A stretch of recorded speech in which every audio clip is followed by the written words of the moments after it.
The end is near, my friends. We have found Vorthri's hiding place. Unrepentant villains! Will you not be satisfied until you have brought disaster down on your own heads? By your wickedness, you stand to gain naught but ceaseless conflict. Had you only trusted fate to me, there would have been peace for all. You could have lived bliss in my eternal paradise, free from the burdens of conscience and purpose.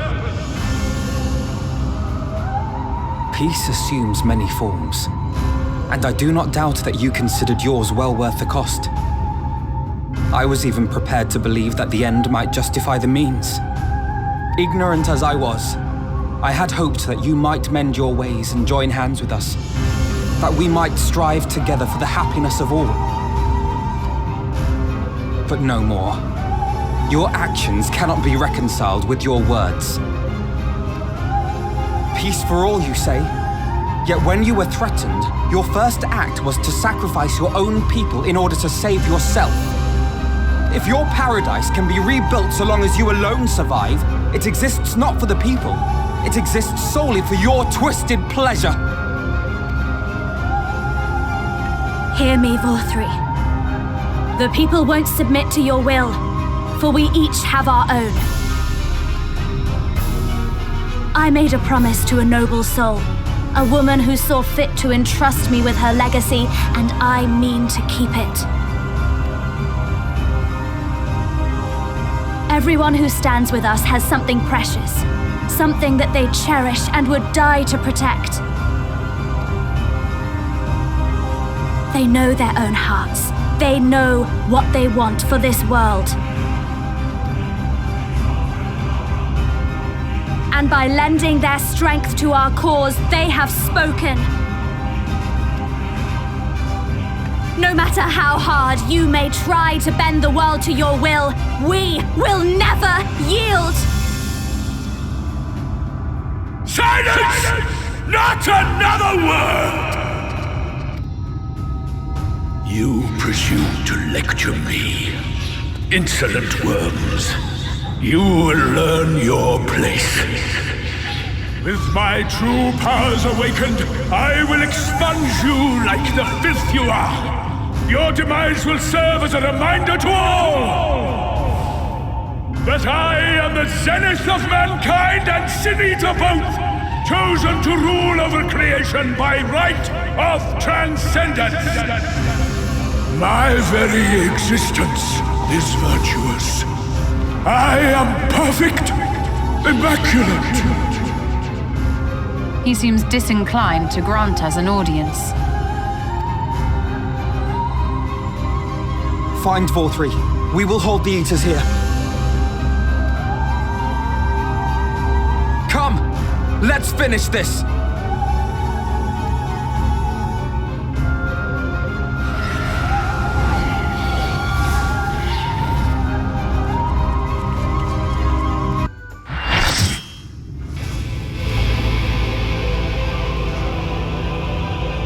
Are you so determined to die? One last chance, villains! Bow down and acknowledge your king! Your god!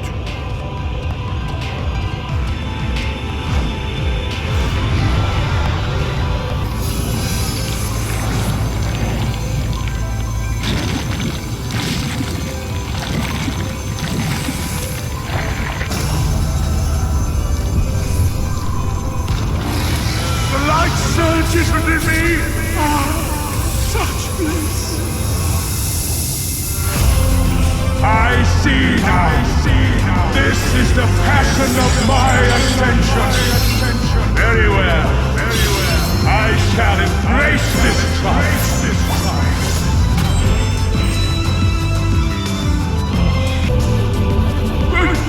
I am all powerful!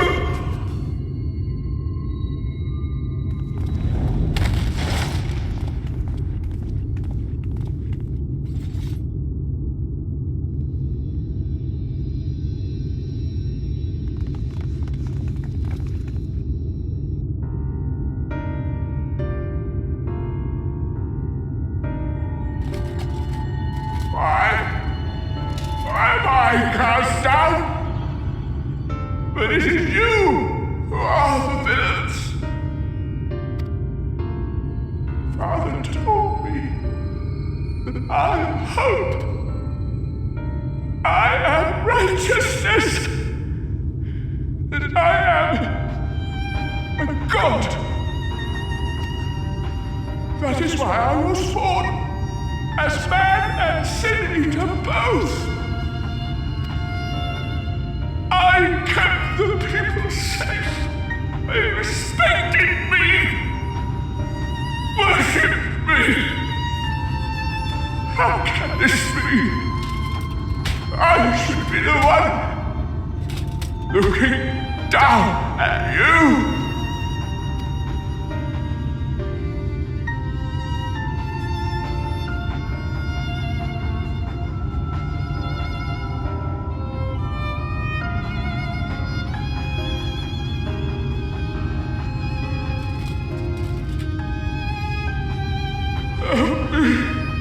Damn you!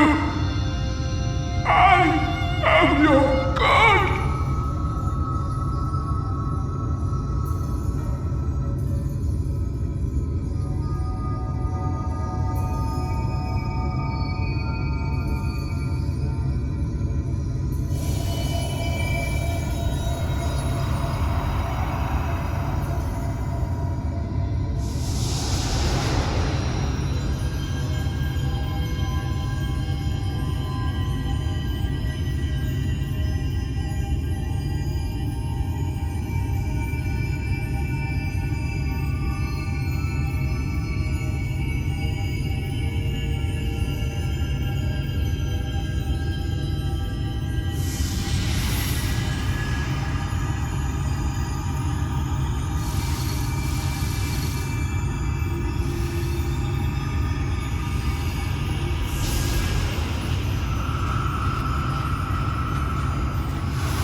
Look! The sky!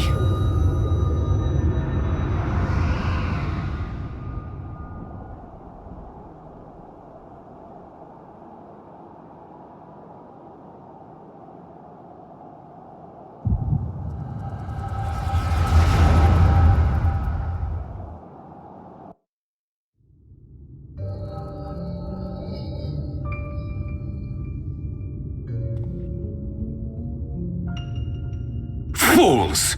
Were it not for my decisive action, the whole city would have been overrun, razed to the ground.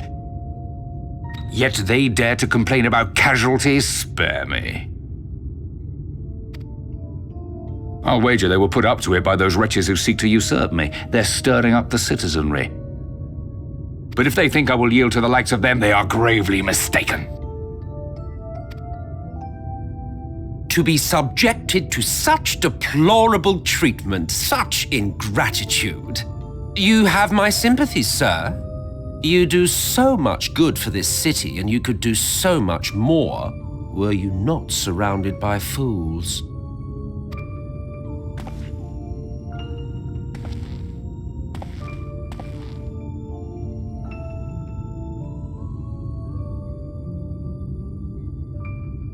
Who are you? You're not supposed to be in here.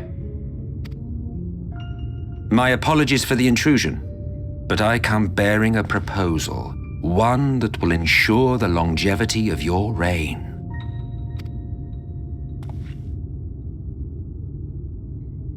But give me the word, sir, and I will bring hither a light warden. By giving its power to the babe within your lady wife's womb, we shall create a transcendent being. A king to rule over all. And as sire to the king, your authority will never again be in question.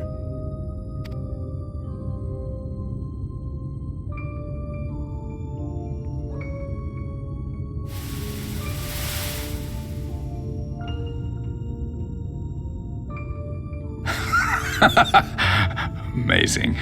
Before my Vorthri, they behave as docile pets. With this gift, my line shall be guaranteed power for perpetuity. We shall rule the whole world. By all means, sir. United under Yulmor's banner, men will cease fighting and abandon their ambitions. Thus, they will grow fat and complacent, and in their sloth seal your supremacy.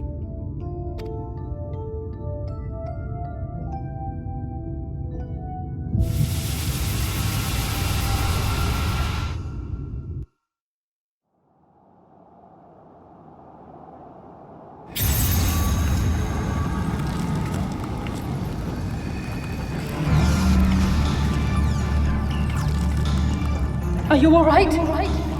Say something!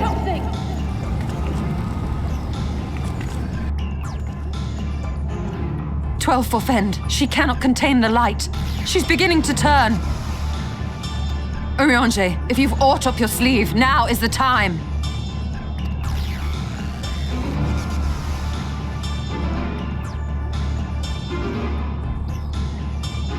It's changing back.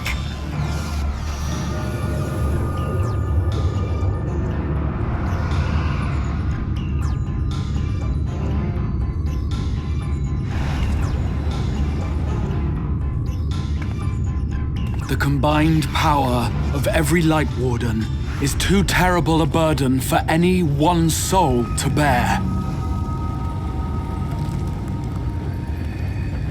And so I shall relieve you of it.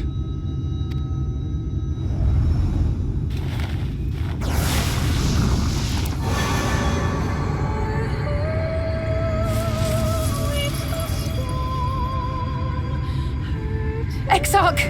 What are you doing?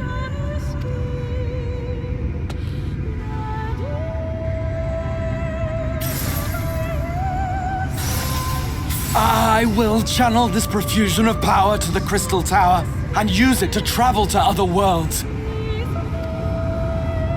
As I have dreamed of doing ever since I first learned of their existence.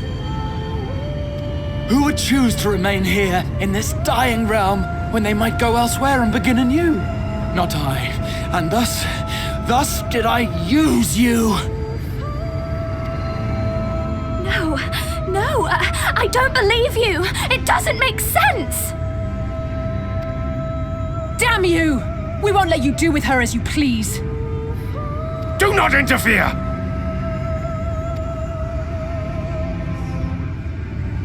Please, I beseech you all, let him go!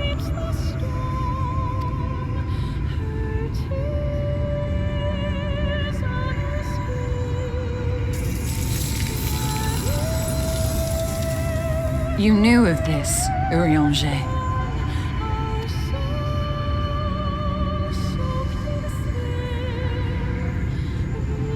"'Tis all a fiction. Such vaguely defined acts of teleportation stand no chance of success. The Exarch will never live to see another world, as he knows only too well." Then, what does he mean to do?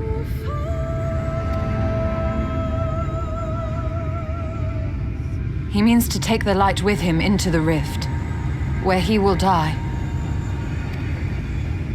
From the beginning, he intended to sacrifice himself to save our friend and Norvrent.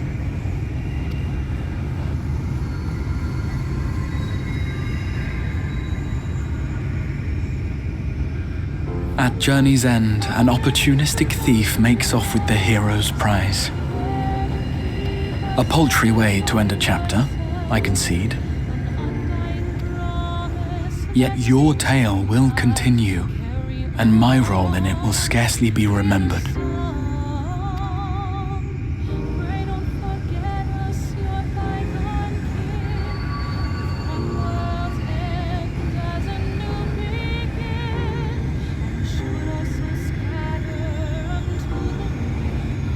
Worry not. Whatever should become of me, I will be happy and free, safe in the knowledge that I have played my part.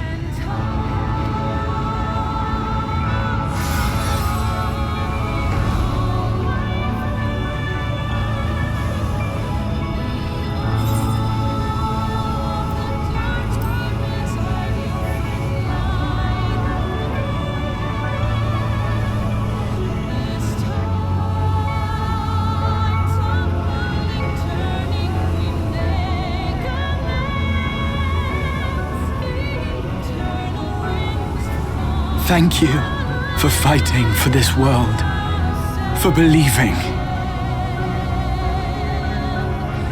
Fare you well, my friend, my inspiration.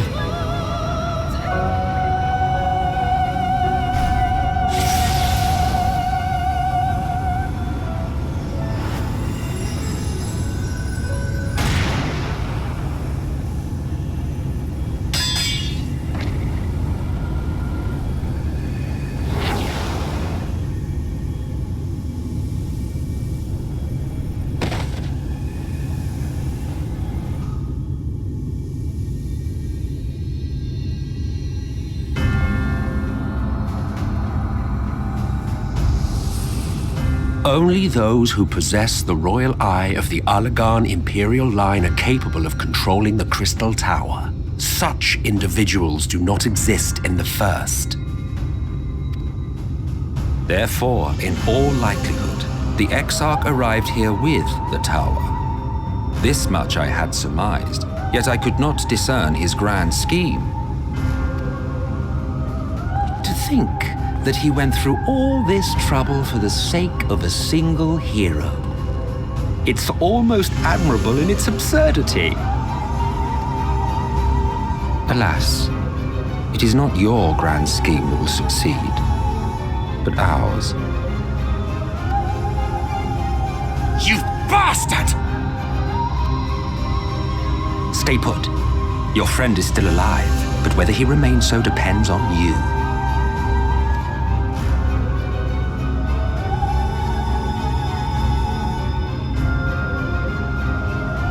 What a disappointment you turned out to be. I placed my faith in you, let myself believe that you could contain the light. But look at you now, halfway to becoming a monster. You are unworthy of my patronage.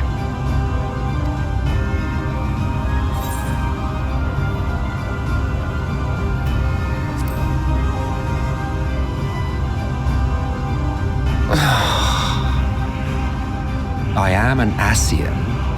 My heart's sole desire is to usher in the great rejoining. 100 years ago, I entrusted my comrade Logriff with the task of increasing light's sway over this world. This we sought to do by manipulating heroes. When that failed to achieve the desired result, I created Vorthri. Thanks to your meddling, that too has ended in failure. What was your true purpose in approaching us? By your 12, boy, have I not told you before that everything I said was the truth? You were specimens by which I might gauge man's potential as it stands. I genuinely had an interest in you, genuinely considered taking you on as allies. Provided she could contain and control the light. If not, then she, and by extension you, would be of no use to me. 'Twas as simple as that. So, we've been found wanting. How disheartening. But even had we fulfilled your conditions, there was no guarantee that we would cooperate. What then? Then I simply kill you all. At the very least, it would restore the world to the way it was before you went about trouncing Light Wardens willy-nilly. Suffice it to say, it would be most inconvenient to have all that light taken away, and I would be lying if I were to claim his actions didn't have me worried.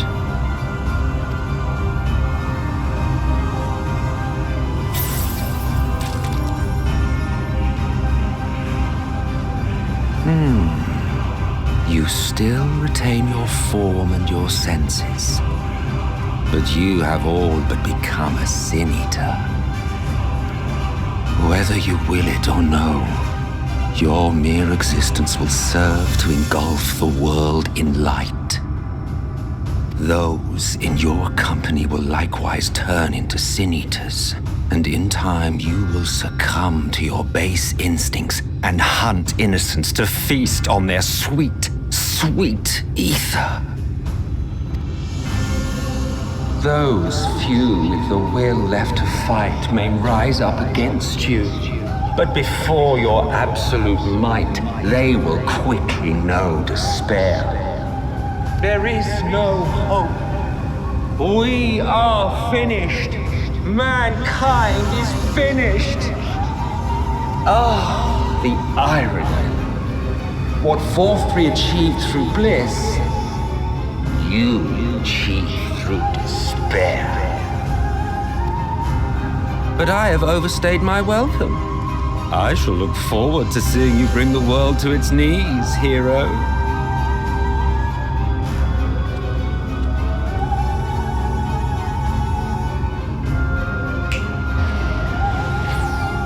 Exarch! I have naught to show for all the time and effort I invested in you. He is a small token for my troubles. I did not expect that I could learn aught from man, but I may yet learn something from all the knowledge he had hoarded for his precious hero.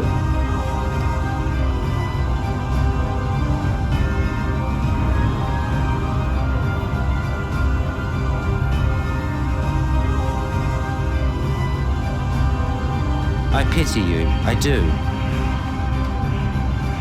Your friends are now your foes. If you do not kill them, they will kill you. When it all becomes too much to bear, seek me out at my abode in the dark depths of the Tempest. There, you may complete your descent into madness with some dignity, far from prying eyes.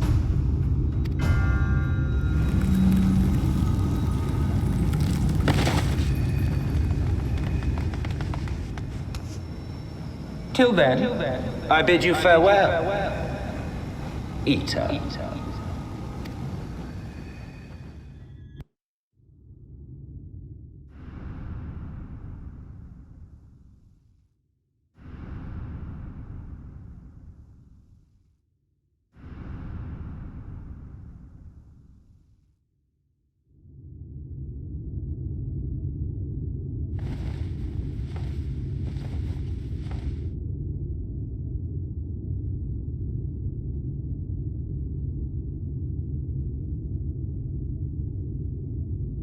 Ah, finally.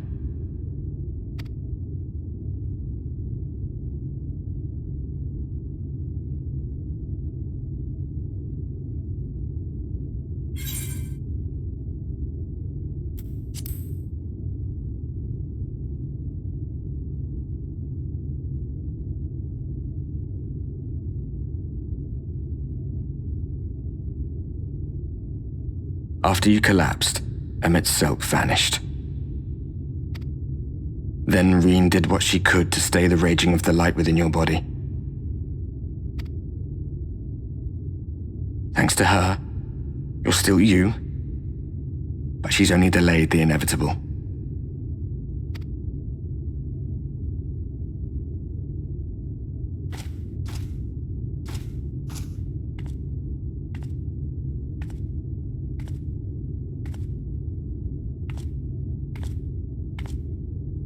You're not going to like what you see, but you still need to see it.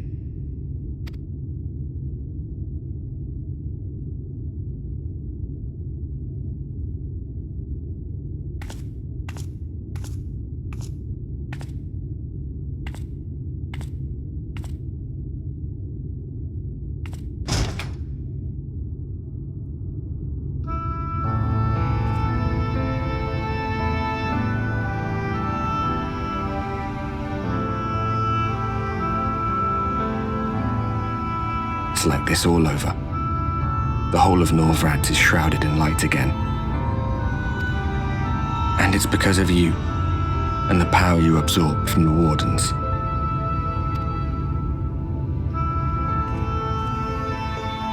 No one knows but your friends.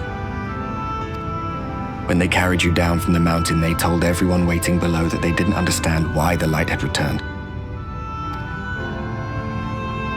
now they're out there trying to allay the people's fears while searching for a way to save you.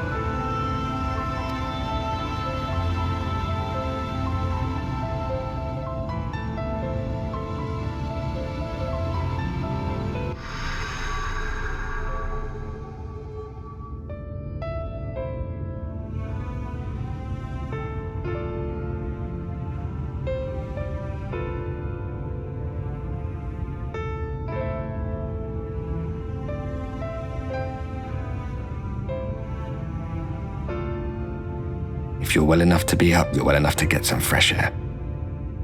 Better that than stewing in here. Go on. Go.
The people of this city have spirit, I'll give them that.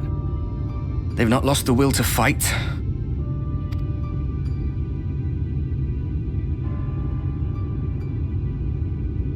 I can imagine how torn you must feel, looking at that sky, knowing what it means to everyone, and that you're responsible.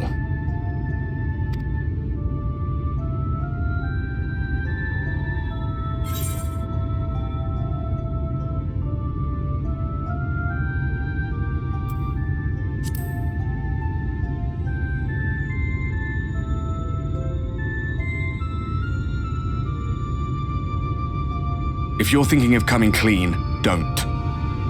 It might make you feel better, but it would make things 100 times worse for them. They're better off not knowing.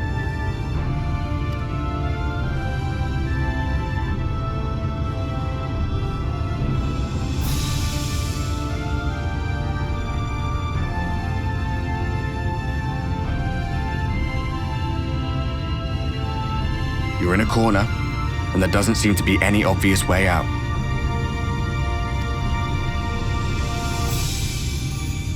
But that doesn't mean it's over. However hopeless it seems, you haven't lost yet.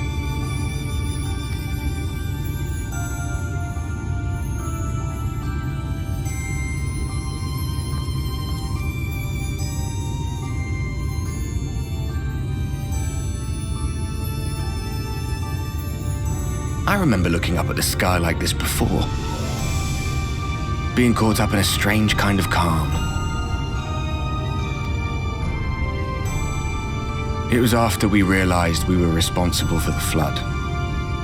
When we resolved to journey to the source by taking our own lives.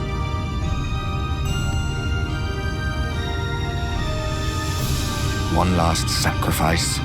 One last fight. One last failure. And then the Oracle appeared and, well, you know the rest.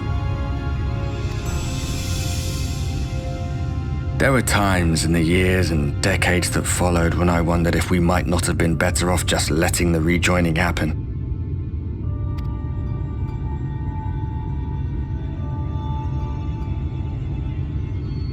That we'd made one last mistake.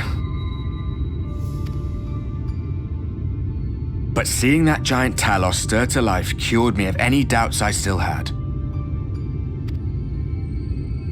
Always we took the burden of fighting upon ourselves. That's what heroes do, isn't it? So we never had the chance to see anything like that. Our people coming together as one.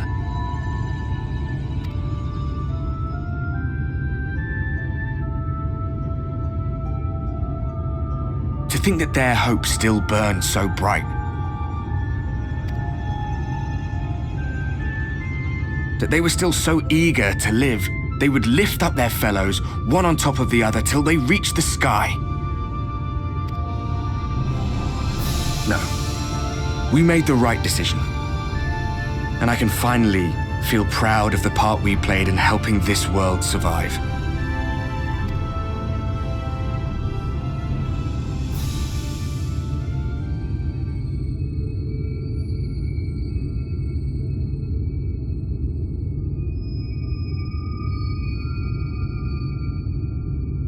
Well, come on then.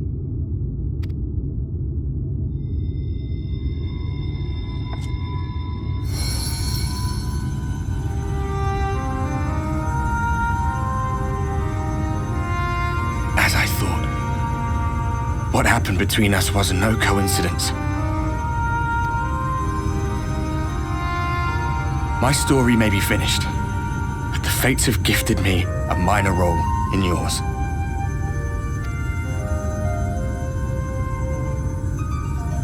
I suspected as much the moment I realized you could hear me. But it's hard not to doubt yourself when you're the man who caused the flood. I was afraid to do anything more than watch for fear of making things even worse. But no longer. After all, the path I once walked is now yours to finish.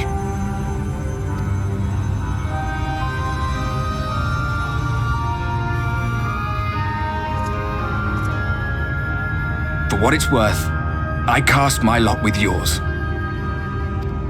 If you need a push, I'll be right there behind you. If you lose control, I'll do my best to stop you.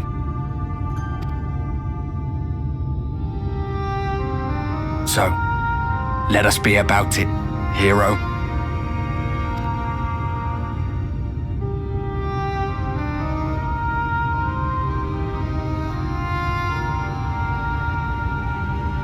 Oh, I was worried you were up here all alone, brooding and fretting and wallowing in your woes. But look at you! at nothing like a pollen-drunk pixie.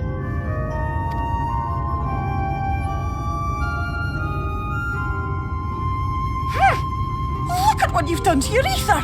It's a mess. And you have cracks running all through that pretty soul of yours. My poor little sapling. Whatever am I to do with you?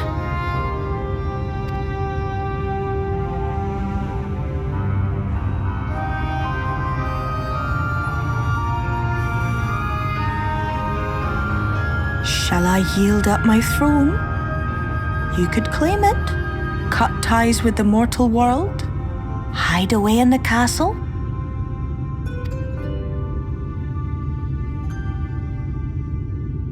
It won't fix the problem, but would it really matter? If any pesky heroes come calling with steel and magic, all of Eel Meg will rise up in your defense. My crown and scepter are yours, if you want them.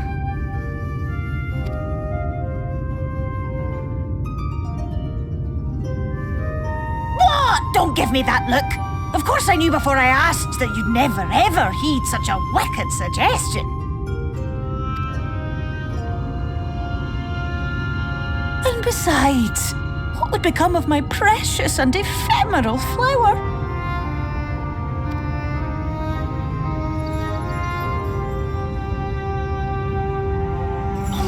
Dear beloved sapling, you are lost, confused, and have precious little time to gather your wits.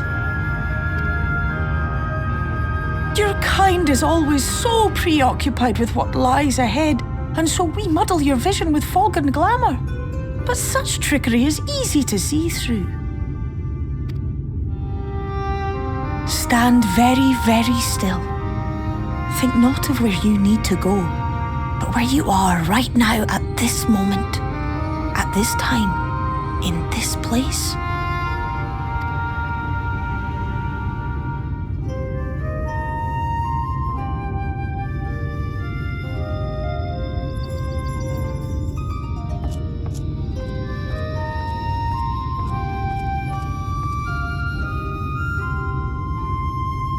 Our cairn of crystal. From shadowed hood he watched you go, his ruby eyes with warmth aglow. See yourself as he saw you, and that shall be the clearest clue.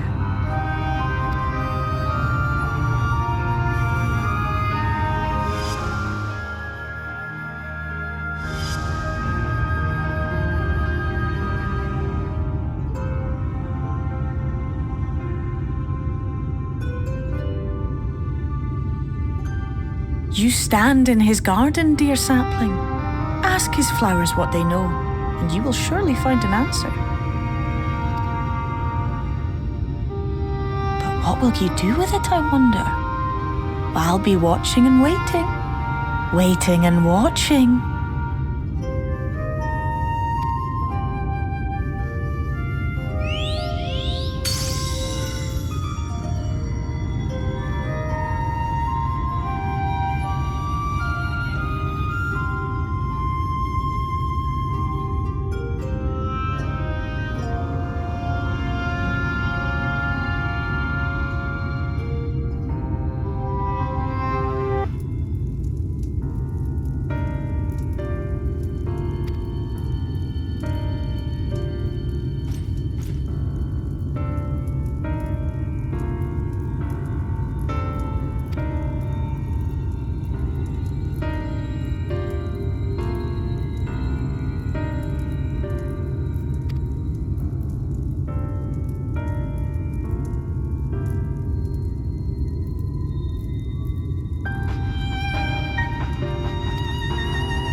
I have unlocked the door to the umbilicus. You are free to enter. Once you have what you require, I'll see it sealed once more. Until then, I will remain without.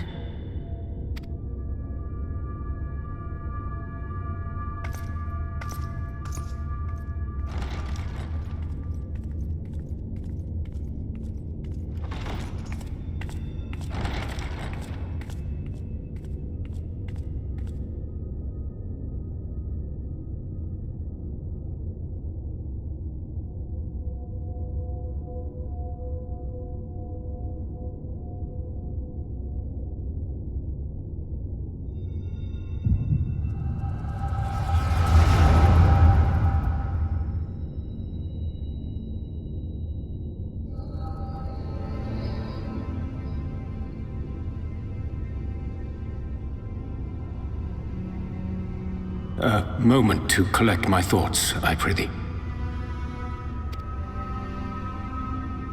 Thy true name is Kreia, then. By thy claims, thou too art a native of the Source, though from an age beyond our own, when the 8th umbral calamity hath visited devastation upon our star. Thou hast, by subtle means, reached across the boundaries of time and space to unsow the seeds of catastrophe, ere its creeping vines drag our champion unto an early grave. In essence, yes. A difficult story to swallow, I am sure.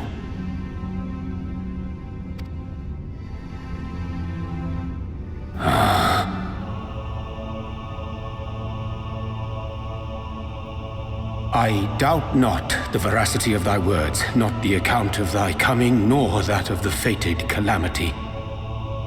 Yet my mind straineth still to apprehend the enormity of this tale. Wouldst thou favor me with a gradual unfolding of its chapters? Certainly. But where to begin? I should start with those great minds who survived the calamity. Sid Garland being perhaps the greatest. In hopes of staying the unending tides of war, he and his fellows pursued all manner of possible solutions. One of these was rooted in a theory which unified several fundamental principles discovered over the course of the Warrior of Light's adventures. It proposed a method by which one could enter the river of time, traverse the rift, and leap between worlds.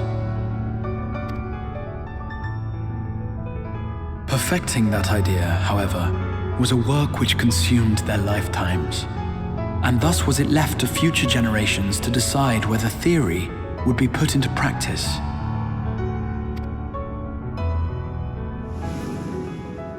But all the while, the world continued to burn.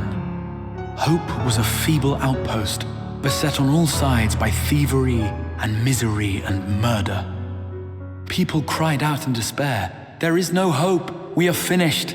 Mankind is finished." Then others raised their voices in answer. Though we be beyond salvation, those who came before may yet be saved. We will forge a crossroads and pave the way for a different future. By the wisdom of our forebears, we will prevent this calamity from ever having come to pass.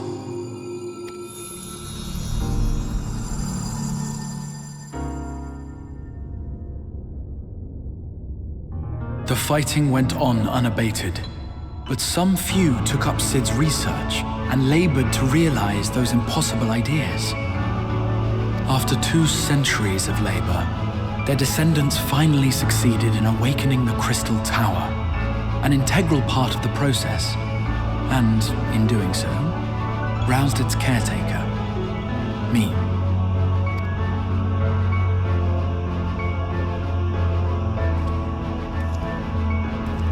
By this stage, scholars had largely established the phenomena underpinning the rejoining, and identified the first as the shard which precipitated the 8th umbral calamity.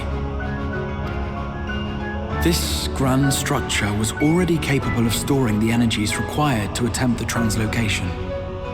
All that remained was to augment some few of its functions based upon the theoretical models of Sid and his compeers.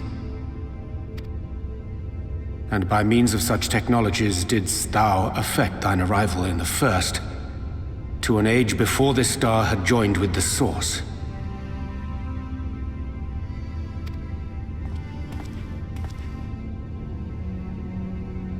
Some while before, as it turned out. 'Tis all but impossible to predict how time will flow between one world and the next, and we missed our mark by almost an entire century. But this only worked in our favor. The Sin Eaters could not be defeated without the blessing of light, and summoning the only woman who might stand a chance against them would require decades of preparation.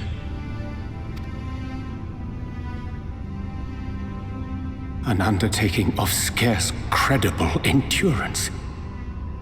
That thou hast kept thy plan from falling into disarray these many years bordereth on the miraculous. Yet howsoever history be rewritten, thy present self was shaped by events which followed the calamity. Should said catastrophe be averted, the very skein of thine existence will unravel. Surely thou hast foreseen this. I am aware of the consequences. 'Tis for that very reason Sid and his colleagues bequeathed their legacy as an offering, and not an edict. To give all of oneself for the happiness of others, and with no promise of reward. 'Tis a hard thing to ask. Harder still for those condemned to survive in a world which pitted brother against brother. Indeed, you are right to call the execution of this plan miraculous, though the force which held it together was nothing so inexplicable. It was her. The warrior of light has been our unbroken thread.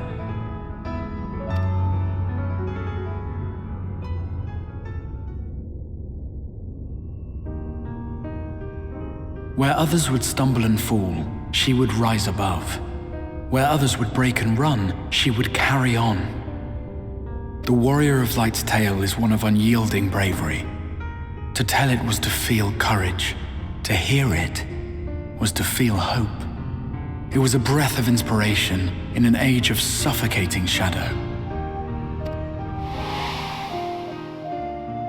In the histories of a fallen nation was our hero hailed as its greatest ally.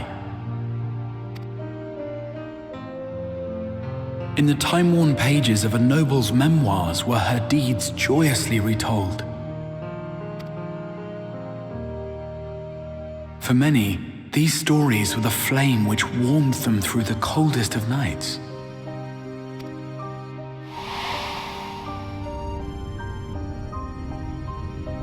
And so it should come as little surprise that the plan found no shortage of volunteers, concerning as it did the Warrior of Light herself. It was their chance to add their own verse to the hero's saga. She was the lodestar that brought them all together, to send their final message back through time and space to her.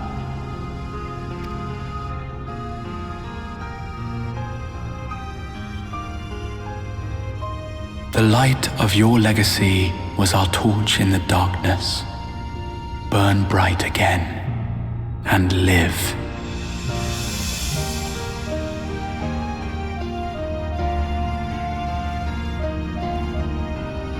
I am merely the bearer of that wish, come to ensure it is safely delivered.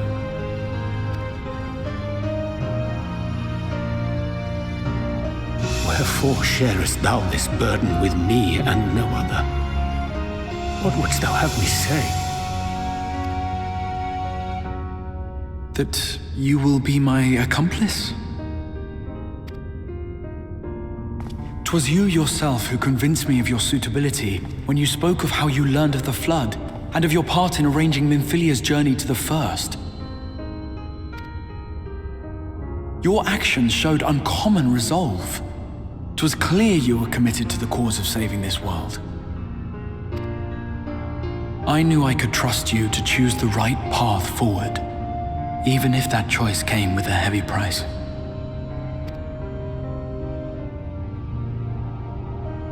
What price?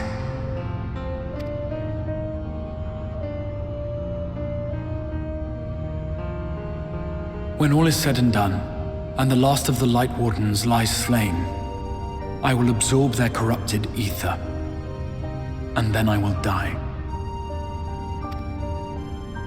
Knowing what I know of your companions, not to mention your champion, they will try to stop me. But in saving one, they would save none. Therefore, I implore you to aid me in concealing my identity and ensuring this tale ends as it must.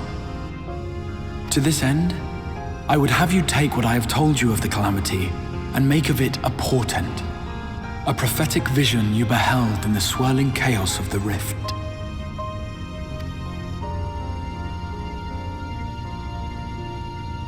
Is this truly thy wish?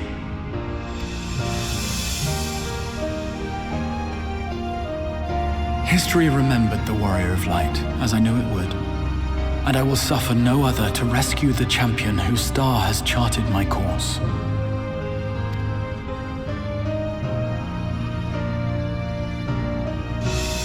I will see this tale to a happy end, my friend.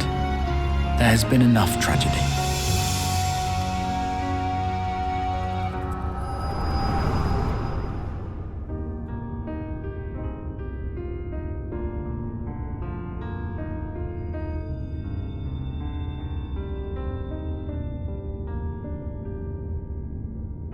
Careful now.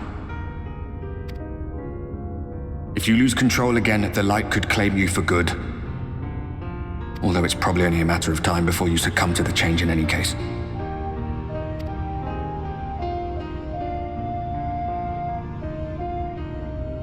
What do you mean to do?